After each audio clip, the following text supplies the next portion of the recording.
So for my AAC project, I did it based on a client I have at the clinic. He has autism and he's 13 years old, and he's also nonverbal. So for the assessment process, I decided to do the communication matrix as an informal assessment. Also the augmentative and alternative communication profile, an oral nec, and a hearing test, just to ensure all structures are within normal limits. So the augmentative and alternative communication profile is a test for AAC users ages 2 to 21, and it takes 60 to 90 minutes to administer.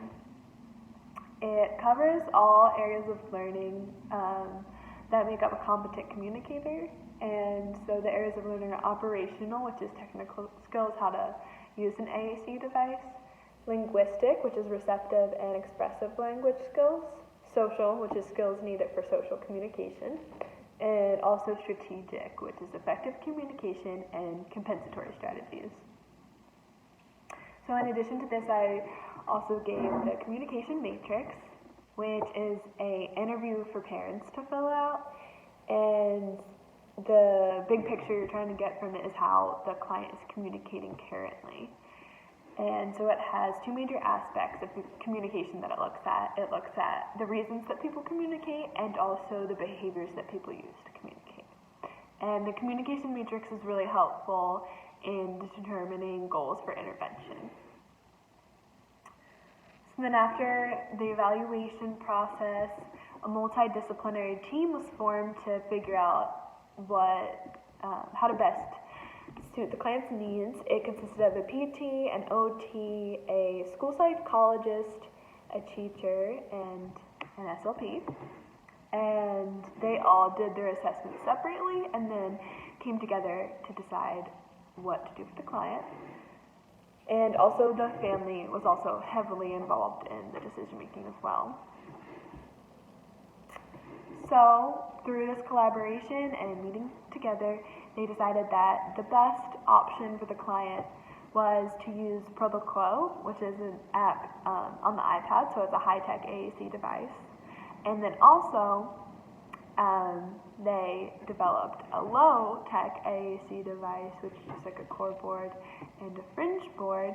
And the reason behind this is because just in case like a high-tech device isn't always available for the client, it's really important for the client to be able to know what to do if the high-tech device ever fails. So, and the core board and fringe board is something they can always carry around with them. So,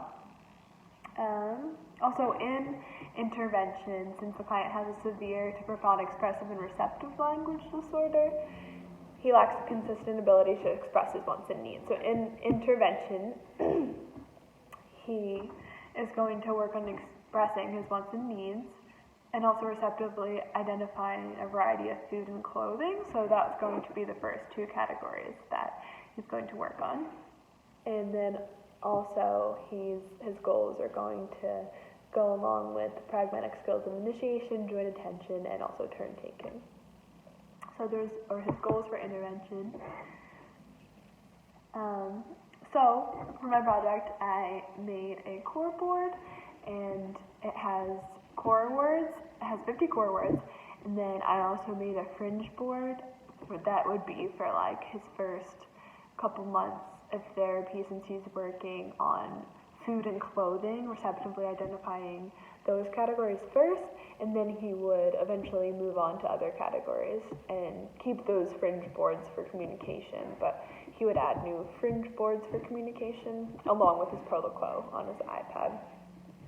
So for the core words on my core board, I did pronouns, I, you, her, him, it, and then I also color-coded everything for like I color-coded verbs, pronouns, adjectives, feelings, and also basic communication. So for the pronouns, I had I, you, her, him, it, mine, that, and there. And then those are all coded in blue. And then for the verbs, I had want, like, can, need, is, feel, give, have, help, look, drink, put away, see, stop, hold, and all done. And those are all color-coded in green. And then I color-code it for basic communication, and I just have 5 words for that. I have hello, bye, yes, no, and okay. And then I have 3 adjectives that I color-coded: more, different, and other. And then I also put feelings on the core words, just because I think it's really important for him to be able to say how he's feeling in therapy or about a certain activity. So I have sleepy, mad, surprised, happy, hungry, and excited. I also have the word end, so he can make longer sentences. And at the bottom, I color-code it for different colors: red, green, blue, brown, orange, and pink. And in therapy, we're going to work on requesting markers because he really likes coloring, so that will also work on skills of joint attention and turn taking, and so he's going to work on requesting different colored markers to color with. And then I also have the word marker, since he's going to use that very often. It's one of his favorite activities. So this is what the core board looks like, all the words I just described. And then I made a fringe board that is specifically for clothing and food. So on the fringe board, I have all of the clothing color-coded in blue. I have a shirt, tank top, dress, sweater, jeans, shorts, skirt, pajamas, hat, glasses, gloves, coat, belt, tie, socks, scarf, boots, flip-flops, sneakers, and a backpack. And then on the other side, I have food. But on the top right here, this is all in green. This is all food that is found at McDonald's. And then in the white is just like other basic food that you would eat. So for McDonald's, they have Happy Meal, McDonald's French fries, McNuggets, apple juice, milk, and chocolate milk, but the ones that they sell at McDonald's, apple slices. And then in white is the food that he would eat at home. So an orange, banana, lettuce, cucumber, carrots, hamburger, pizza, bread, chicken, egg, strawberry, pasta, cereal, cheese, potato chips, cheese puffs, crackers, ice cream, cake, donut, candy, cookies, and milk. So the reason, one of the goals in the intervention is that he's going to eventually order in a restaurant with the core board. That's one of the goals.